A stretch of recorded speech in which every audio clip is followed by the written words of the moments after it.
If you like this video, please give it a thumbs up, comment, and subscribe to my YouTube channel, as well as follow me and subscribe to me on all my other social media platforms.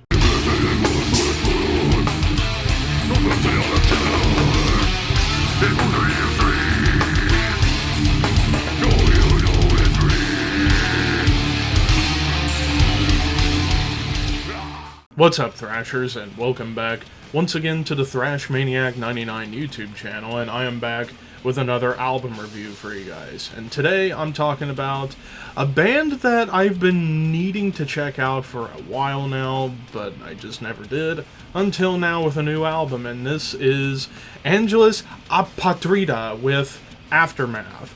So this comes out also on October 20th, this time on Century Media Records, and this is a thrash metal band from Spain. Now, of course, I've heard of this band, but I've never listened to their stuff. Yeah, I know I'm called Thrash Maniac, but then again, it's like most of that's the old thrash that I love. New thrash bands, I'm very picky about, and here we are with a new band, well, new-ish band that's been around since the mid to late 2000s. But here I am checking out a new album of theirs. So basically what you're getting on this album is, for the most part, straightforward thrash metal, very much in the vein of, I would say, like a hybrid of German thrash and Bay Area thrash, just a little bit of both kind of intermingled together. And what I mean with the Bay Area thrash is whenever it gets into these more like D-beat stomps, kind of in the vein of bands like Exodus and Death Angel, I would say, for the most part. But when it gets like really fast, it's in that German thrash realm, kind of similar to Sodom and Creator. And you get that right away with the opening track, Scavenger. Like, the opening riff, and most of the riffs that show up here definitely have that Exodus vibe, and then you get them D-beat stomps. But then towards the end, it does get a little bit faster into that German thrash realm. And, of course, one other thing on this album that was a standout was how shreddy and well-executed these guitar solos were. Of course, there are some exceptions where they don't go all shred-tastic. Like, I would say, I'll get to those whenever I get to those. But for the most part, the first half of the album kind of felt a little bit long. Like, it is a long first half. Like, this album's a little over 50 minutes, and there's 10 tracks, so they're definitely trying to cram in a lot of different things going on. And then you get into songs like Cold and Rats. Like, both of these songs definitely had more heaviness to them. Cold has some, like, heavy chugging riffs happening. Even some, like, dissonant melody kind of pops up. And this is where you really get that, like, Death Angel riffing influence. And the vocals definitely have that Death Angel element going on, where it's, like, sits in between, like, screaming aggression and melody. I don't know why I'm mumbling so much. But this song does have a melodic chorus, but it kind of loses the song for me a little bit, because whenever the vocalist is trying to do cleans on this chorus, it doesn't quite hit at home for me, and that's just more or less my thing. And then to the song Snob, which features Jamie Josta from Hatebreed on guest vocals, and this track certainly had more of a hardcore bite to it, which makes sense considering you have Jamie Josta on here. But yeah, the song itself is very angry and really pissed off, calling out fake news bullshit, essentially. But yeah, a lot of the riffs and the rhythms, like in the first half of this track, definitely had more of a hardcore vibe. The verses are still pretty thrashy, and there is like a catchy chorus with some gang vocals. There's even some Anthrax riffs that pop up towards the end.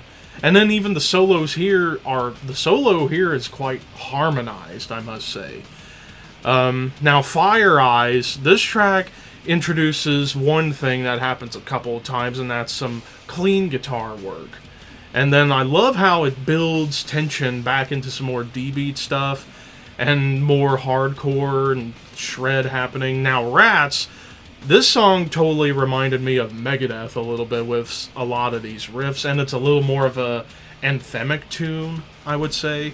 And then we get to the longest track of the album, To Whom It May Concern. It's 8.5 minutes plus.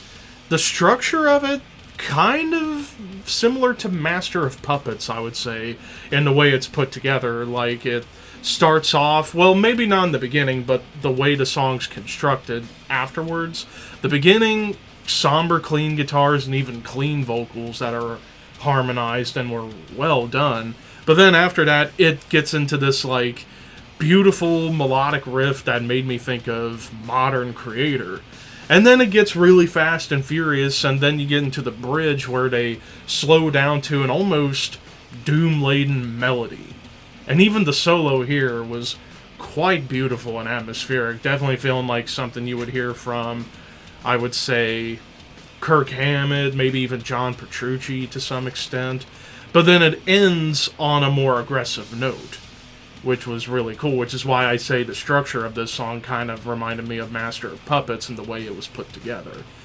And then the final few tracks, it was more straight ahead thrash, I would say, like Guernica, definitely very aggressive, but it brings in some Testament influence, I would say, in the riffs, and even the chorus is quite melodic, and a much better melodic chorus than I would say Cold was. I Am Hatred, this one's really hyper-aggressive. Like, the riffs here made me think of early The Haunted. Like, it's just so hyper-aggressive and out of control sounding, which was really cool. Then we get into What Kills Us All. The opening chugs and progressions made me think of Shadows Fall, but then it takes a right turn into Sodom territory, I would say. And then the closing track, Vultures and Butterflies, which feature vocals from Todd LaTorre from Queensryche. This one's a little more kind of chuggy, a little more melodic, and a little bit more mid-tempo for the most part. But the vocals here were well done, not only by the frontman, but also by Todd. And the clean melodies were very beautiful on here, too. The second half does bring back a little bit of thrash, but this is mostly about melody. And I like how they were able to close this album on a more melodic note as opposed to like a typical thrashy barn burner. Which some people might be disappointed by that. For me, I didn't care too much what they would have done. It was probably going to be good regardless.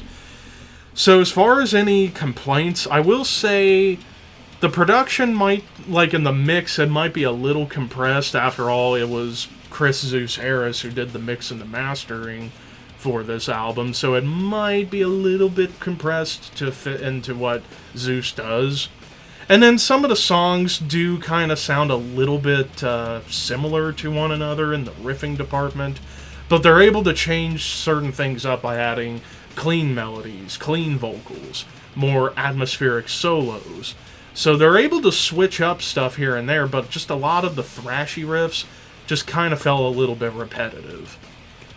But overall, this was a pretty fun listen for the most part. I am going to give this 8 out of 10. I thought this was a good album. Maybe also another case of needing to go back to their earlier stuff to really get the full picture of what this band is all about, and then I might become a bigger fan.